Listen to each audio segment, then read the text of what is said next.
off the highway again.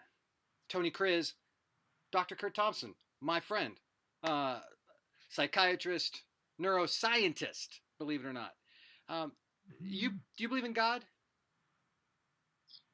Tony, I hope for the love of God he believes in me. That's what I'm hoping for. You believe in Jesus? Uh, if I'm going to believe in God, Jesus is like the only thing right now that's making sense to me.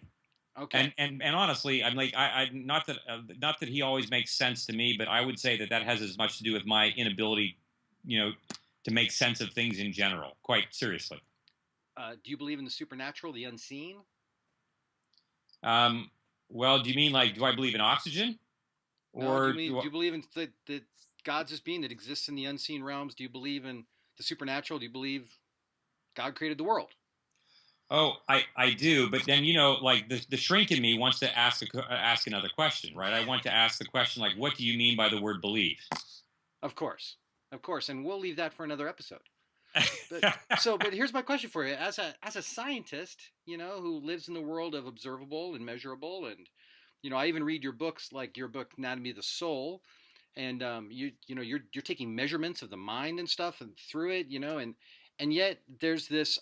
How do you bring that together with a faith in hocus pocus, a faith in the magical unseen things? Like, how do those things come together for you?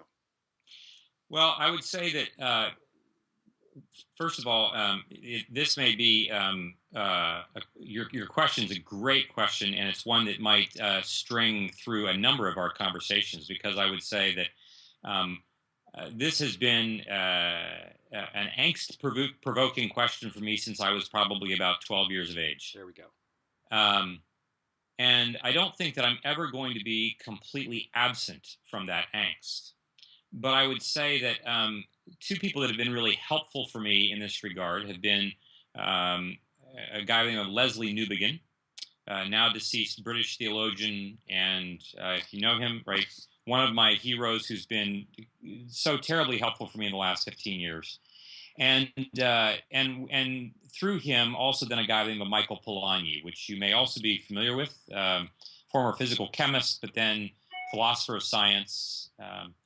And one of the things that both of those folks have reminded us is that the notion of plausibility structure, the notion that Peter Berger talks about back in the 1950s and 60s, and still is, I think, really helpful for, at least for me, this notion that I think about religion, think about faith, think about God, and so forth.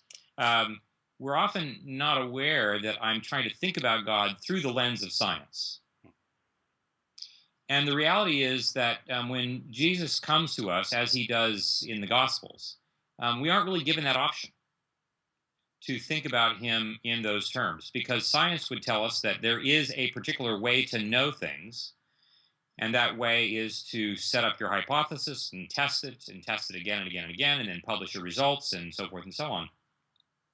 But as it turns out, that's not the only way that we as human beings can come to know things. Science isn't the only methodology for knowing things. So, for instance, when I'm sitting with a patient, the patient may not know certain things, but when I start to ask them questions, they're not the ones who are generating the hypothesis or doing the testing.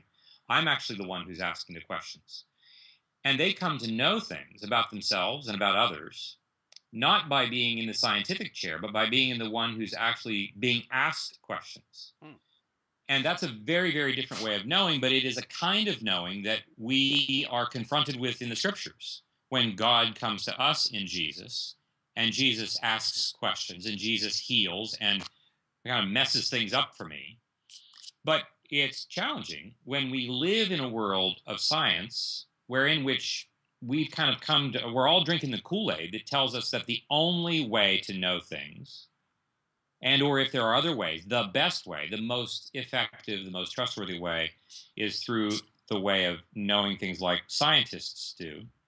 But we come to know that, in fact, science is only one way of knowing things. And Polanyi himself, who was a scientist, said famously, in the end, there is no such thing as science. There are only scientists.